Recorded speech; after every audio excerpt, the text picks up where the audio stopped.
بسم اللہ الرحمن الرحیم۔ آج کا ہمارا سبق ہے نفحۃ العرب، 27واں سبق ہے۔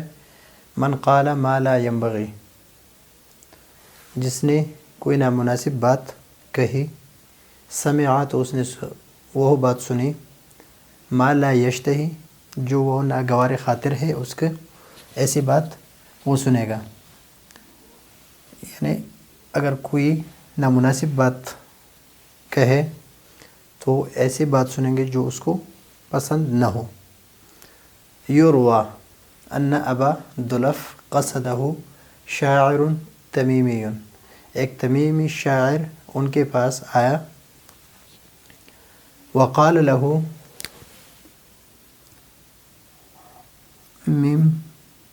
من انت، کہ آپ کس قبیلے سے ہیں؟ فقال من تمیم، تو اس نے کہا میں تمیم قبیلے سے ہوں۔ فقال ابو دلف نے کہا تمیم بطرق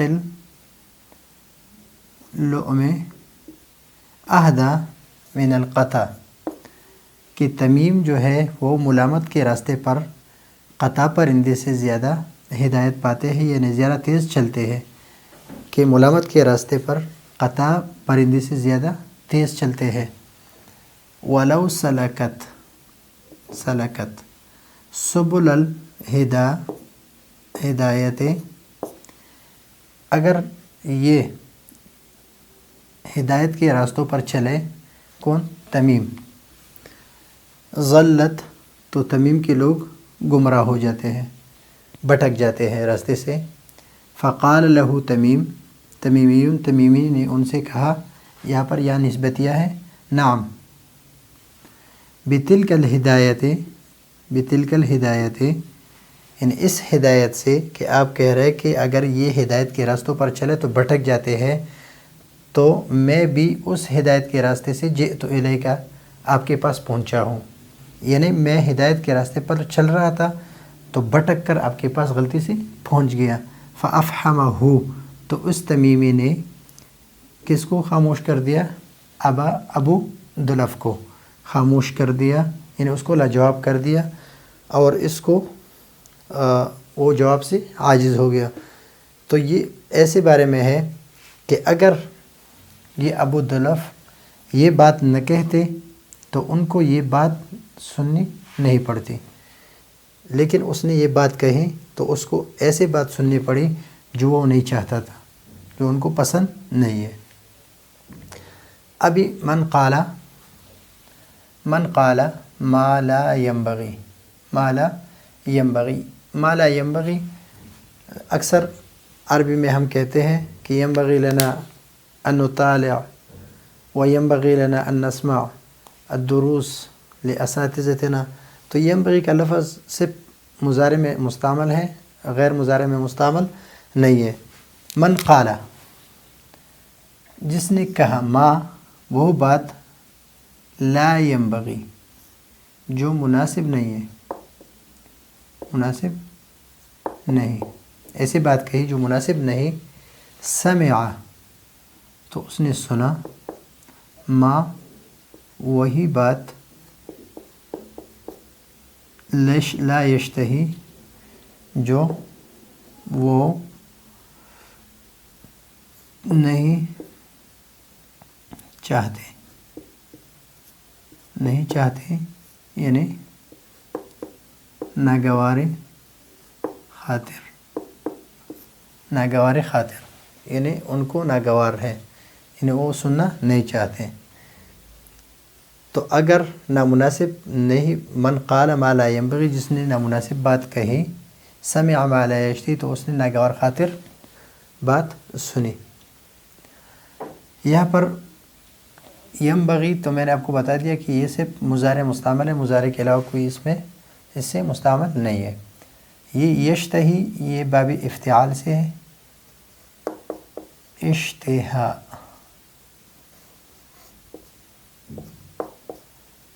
اشتہا، یروى،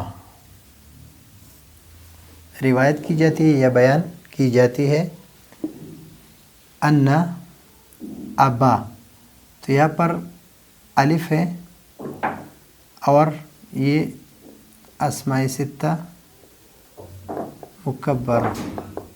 اگر آپ اس طرح سن لیں کہ اسماء خمسہ تو اس کو اسماء خمسہ بھی کہتے ہیں. تو اس کے اعراب حالت رفعی میں واو کے ساتھ ہے جس طرح یہاں پر ہے، حالت نصبی میں الف کے ساتھ ہے اور الف جری میں یا کے ساتھ ہے. تو یہاں پر ان ہے، ان حروف مشبہ بالفعل ہے اور یہ اپنے اسم کو، یہ اس کا اسم ہے، اس کو نصب دیتے ہیں اور یہ اس کی خبر ہے اور اپنے خبر کو رفع دیتے ہیں. قصدہ شاعر، شاعر یہ فاعل ہے قصدہ کے لیے اور ہو ضمیر اس کی طرف راجع ہے ابو دلف کی طرف. قصدہ ہو، تو ہو ضمیر اس کی طرف راجع ہے اور منصوب متصل ہے، منصوب متصل ہے اور مفعول واقع ہے.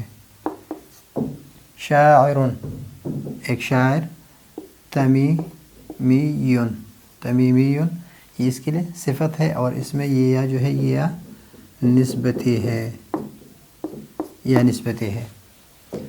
وقال کس نے کہا؟ ابو دلف نے. اس میں ہوا ضمیر ہے، ضمیر مستتر ہے. لہو کس کو؟ اس شاعر تمیمی کو. وہ ضمیر کسی طرف رہے؟ شاعر تمیمی کی طرف. ممن انتا، اس سے یہ پوچھا کہ ممن انتا کہ آپ کس قبیلے سے ہے، تو انتا مبتدا ہے اور یہ جار مجرور مل کر یہ خبر ہے، یعنی ظرف مستقر ہے. فقال تو کس نے کہا؟ فقال انا، یہاں پر مبتدا ہے اور من تمیم یہ خبر ہے، یعنی ظرف مستقر ہے.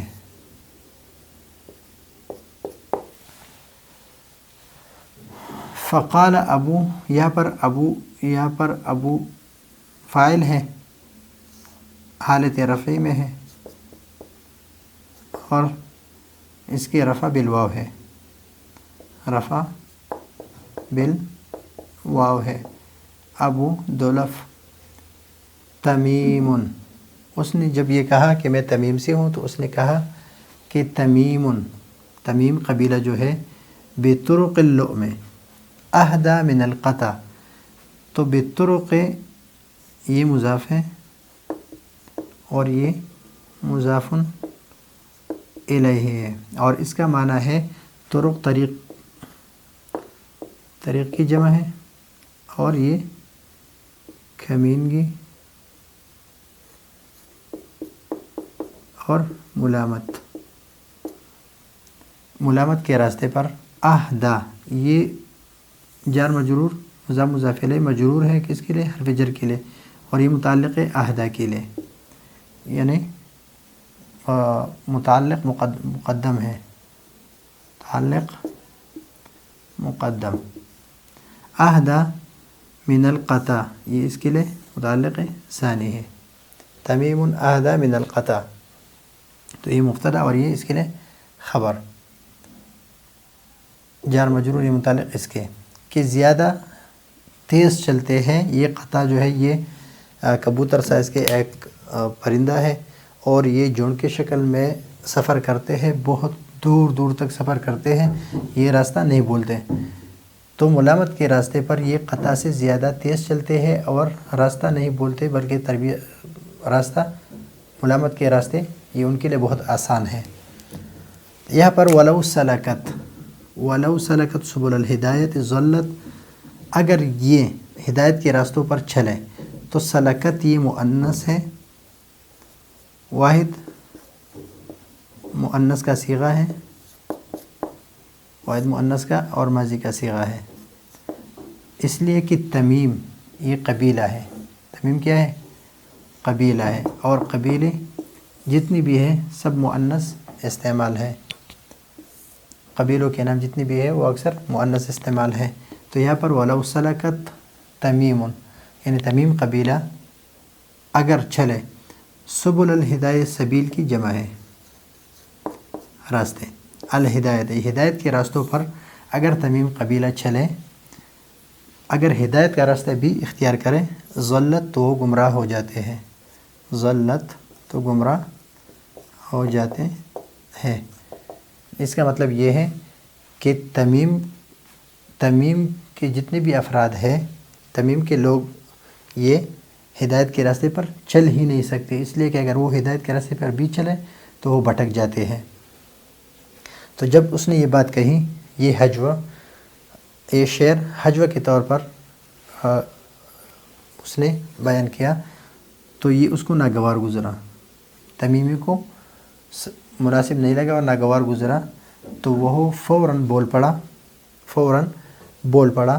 فقال له کس کو؟ ابو دلف کو.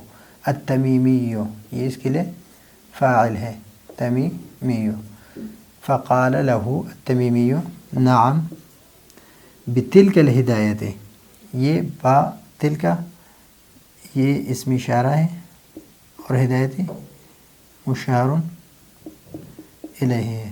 اسم اشارہ مشار الیہ مل کر یہ مجرور ہے اس حرف جر کے لیے. جر مجرور مل کر یہ متعلق ہے جئت فعل کے لیے، یہ متعلق مقدم ہے جئت. تو اس نے اسے کہا کہ ہاں اس ہدایت پر ولو سبل الہدایت ہے کہ اگر وہ ہدایت کے راستے پر چلے، ضلت تو گمراہ ہو جاتے ہیں. تو میں بھی اسی ہدایت کے راستے سے آیا ہوں، اسی ہدایت کے راستے سے آپ کی طرف آیا ہوں. یعنی میں تو ہدایت کے راستے پر آ رہا تھا تو بھٹک کر غلطی سے آپ کے پاس پہنچ گیا. تو یہ اس سے زیادہ ناگوار بات ہے اور اس سے زیادہ مذاق ہے. تو بتلک الہدایت اس ہدایت سے جئت فعل ہے اور یہ فاعل بارز ہے. الیکا یہ بھی متعلق ہے کس کی؟ اس جئت فعل کا متعلق ثانی ہے. تو جب اس نے یہ بات کہی کہ میں بھی ہدایت کے راستے پر آیا تھا لیکن بھٹک کر غلطی سے آپ کے پاس پہنچ گیا ہوں. فَأَفْحَمَ افحم میں ہوا ضمیر جو ہے ضمیر مستتر ہے، یہ راجع ہے تمیمی کی طرف. افحم میں فاعل جو ہے وہ تمیمی کی طرف راجع ہے اور ہو ضمیر جو ہے یہ ضمیر منصوب متصل ہے اور مفعول ہے افحم فعل کے لیے. اور افحم کا معنی ہے کسی کو لاجواب کر دینا، کسی کو لاجواب کر دینا، جواب دینے سے عاجز ہونا، یعنی ایسا کسی کو خاموش کر دینا کہ وہ جواب نہ دے سکے. فَأَفْحَمَهُ تو اس نے اس تمیمی نے ابو دلف کو بالکل خاموش کر دیا. لیکن تنبیہ اس میں آپ ایک بات یاد رکھیے کہ امام بخاری رحمہ اللہ فرماتے ہیں کہ میں نے روایت کی ہے کسی ابو ہریرہ رضی اللہ تعالی عنہ سے کہ اس نے نبی کریم صلی اللہ علیہ وسلم سے میں نے تمیم کے بارے میں جب 3 چیزیں کے بارے میں سنی تو میرے تمیم سے محبت اور بڑھ گئی. نمبر 1 اس میں یہ کہ نبی کریم صلی اللہ علیہ وسلم نے فرمایا کہ دجال کے لیے سب سے زیادہ سخت میرے امت میں بنو تمیم ہوں گے، نمبر 1. نمبر 2 یہ کہ حضرت عائشہ رضی اللہ تعالی عنہ کہ ایک لونڈی تھی، نبی کریم صلی اللہ علیہ وسلم نے ان سے فرمایا کہ آپ اس کو آزاد کر دیں اس لیے کہ یہ اولاد اسماعیل سے ہے. نمبر 3 نبی کریم صلی اللہ علیہ وسلم کو جب بنی تمیم کے صدقات آئے تو نبی کریم صلی اللہ علیہ وسلم نے فرمایا کہ یہ ہمارے اپنے صدقات ہیں. تو اس وجہ سے اس کی جو ہجوہ مختلف اشعار میں بیان ہوئے ہیں تو اس سے وہ دور ہو گئے. تو آپ اس میں ہمارے لیے سبق بھی یہی ہے کہ ہمیں چاہیے کہ ہم ایسی بات ہمیں نہیں کرنی چاہیے کہ اس کے بدلے میں ہمیں ایسی بات سننی پڑے جو ہم پسند ہی نہیں کرتے. تو یہ ہے آج کا ہمارا سبق. اگلے سبق کے لیے اجازت چاہتے ہیں. اللہ حافظ.